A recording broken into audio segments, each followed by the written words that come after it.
ఆయన ఆశీర్వాదించేవాడు కనుక ఐదవది కునుకక నిద్రపోక అన్ని వేళలో మనలను కాపాడుతున్నాడు కనుక ఆయన మన స్మరణకు చివరికి మాట చెప్పి ముగిస్తాను సమయం.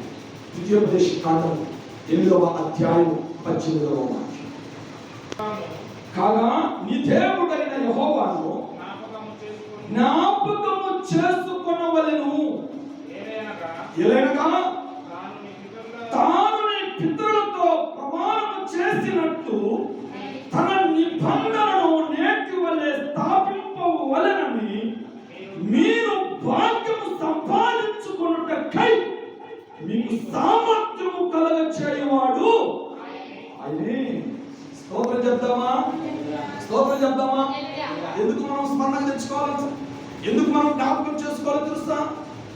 ఇదిగో నువ్వు ఒక ధనవంతుడిగా ఉండాలి అంటే, ఒక భాగ్యవంతుడిగా ఉండాలి అంటే, ఒక ఐశ్వర్యవంతుడిగా ఉండాలి అంటే దానికి కావలసినటువంటి సామర్థ్యమును ధనమును సమస్తాన్ని సమకూర్చువాడు ఆయన కనుక ఆయన మనము స్మరణకు. నువ్వు భాగ్యవంతులుగా ఉండాలి అంటే, నువ్వు ఐశ్వర్యవంతులుగా ఉండాలి అంటే, నువ్వు ఆరోగ్యవంతులుగా ఉండాలి అంటే దానికి సామర్థ్యము ఇచ్చువాడు దేవుడే. ఆయన మనం జ్ఞాపకము చేసుకోవాలి. దేవుడి ఈ మాటలను దీవించుగాక. ఆమేన్.